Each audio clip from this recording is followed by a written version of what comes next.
o assunto do dia, né? Um diretor da Caixa Econômica Federal foi encontrado morto no edifício sede do banco em Brasília. Notícia do UOL de hoje de manhã, né? O diretor de controles internos e integridade da Caixa, Sérgio Ricardo Faustino Batista, de 54 anos, super jovem, né? Foi encontrado morto na noite de ontem no edifício sede do Banco Estatal em Brasília. Segundo informações da Polícia Civil do Distrito Federal, o diretor foi encontrado já sem vida na parte externa do prédio, né? E as investigações preliminares mostram que, a princípio, né, trata-se de um caso de suicídio. O que é o curioso aqui é que o Sérgio Ricardo, ele era o responsável por receber as denúncias que vem abalando aí nos últimos tempos o ex-presidente da Caixa Econômica Federal, que foi acusado aí por várias pessoas, um caso super sólido, né, de vários abusos, né, inclusive importunações e abusos sexuais e morais durante o seu período na presidência do banco, né? Ele estava no banco, na Caixa Econômica Federal, desde o começo do governo Bolsonaro, né? Se vocês forem lembrar de lives do Bolsonaro, etc e tal, esse cara, inclusive, ele tá do lado do Bolsonaro em vários momentos, né? Nessas lives absurdas do Bolsonaro, né? O Pedro Guimarães, né? Que é o ex-presidente da Caixa. Se eu não me engano, o pessoal dos comentários pode ajudar aí também.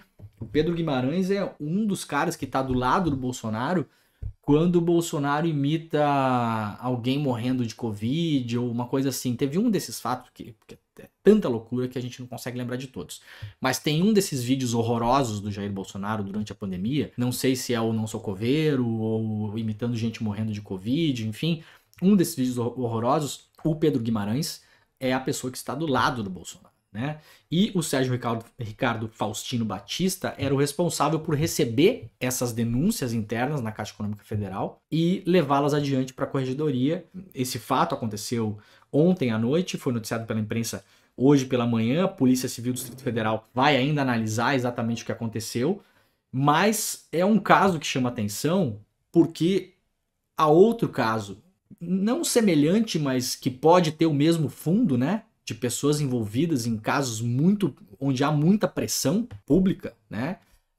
Que é o caso que aconteceu em Foz do Iguaçu, né?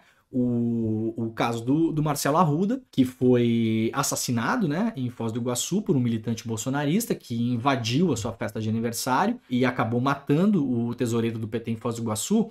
Se vocês lembrarem bem, o caso aconteceu mais ou menos assim. O assassino, o bolsonarista, ele estava numa outra festa.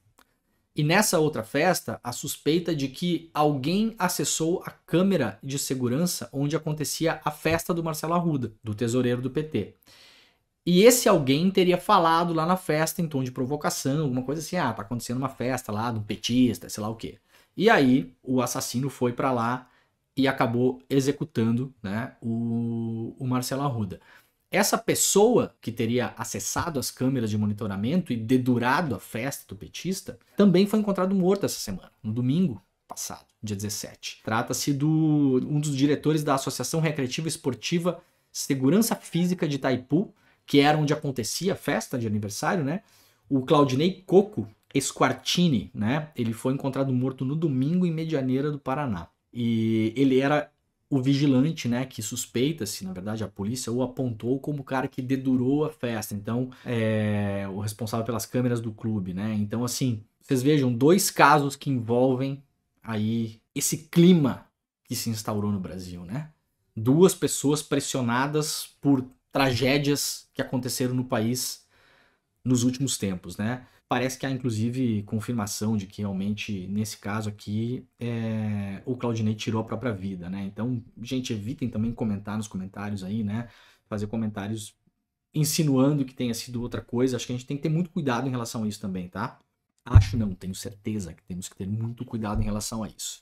Isso que aconteceu hoje, na Caixa Econômica Federal, traz mais pressão ainda, né? Em cima de todo esse clima que foi criado no Brasil. É disso que a gente vem falando desde o começo, é sobre isso que a gente está tentando convencer as pessoas, inclusive muitas pessoas que acabaram votando nesse governo militar de extrema direita, né? Que usam muitas vezes a questão de, mas então As pessoas não são obrigadas a fazer o que o presidente fala, né? Ah, ele fala, mas a pessoa, se quiser, é a pessoa que toma a decisão. Não é assim que as pessoas funcionam, né, gente? As pessoas, elas agem motivadas pelo exemplo, né? Elas agem, muitas vezes, quantas decisões na nossa vida a gente toma todos os dias motivado por exemplos que nós temos na nossa vida, né? Seja de pessoas que a gente admira, de artistas que a gente gosta, a gente decide às vezes comprar uma camiseta porque aquilo parece, né? Uma vez eu comprei uma camiseta porque parecia, sei lá, a capa do Dark Side of the Moon, mesmo que não fosse, né?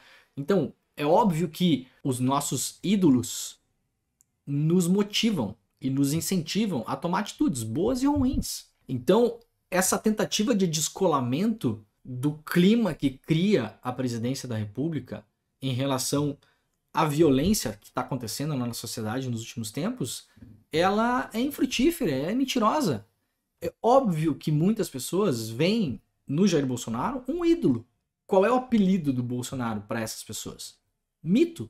Então, é óbvio que você vai se inspirar e vai se espelhar no que essa pessoa fala, em como ela vive, nas atitudes que ela tem. E se tudo que sai da boca dela todos os dias tem a ver com violência, com destruição do outro, com a criação de inimigos reais ou imaginários, com a expectativa de que o Brasil só será um país de primeiro mundo, decente, ou sei lá como se chamasse, a gente eliminar uma parte da sociedade, é claro que isso vai causar pressão na sociedade. A gente não tem como saber os motivos que levaram essas duas pessoas a tirarem a própria vida.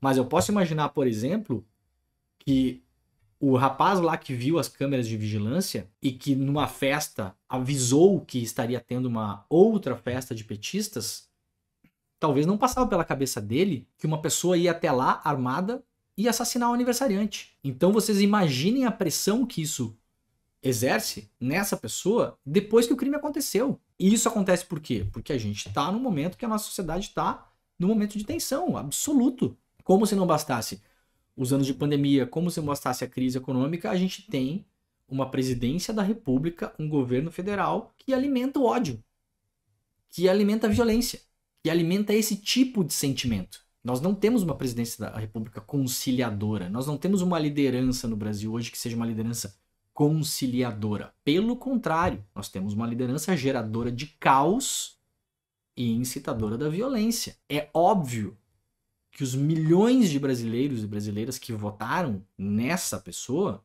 apesar do fato de que, obviamente, muitos podem ter votado por outros motivos e não concordam exatamente com isso, mas o motivo era outro, mas eu posso imaginar que uma boa parte, o que se chama de núcleo duro da militância da extrema-direita, os 20, 25% dos eleitores que aparecem em pesquisas, se inspiram no que é dito pela presidência da República e realmente acham que vivemos em um país que está à beira de uma guerra civil, que nós, sociedade civil, que dentro da nossa sociedade civil há inimigos da pátria.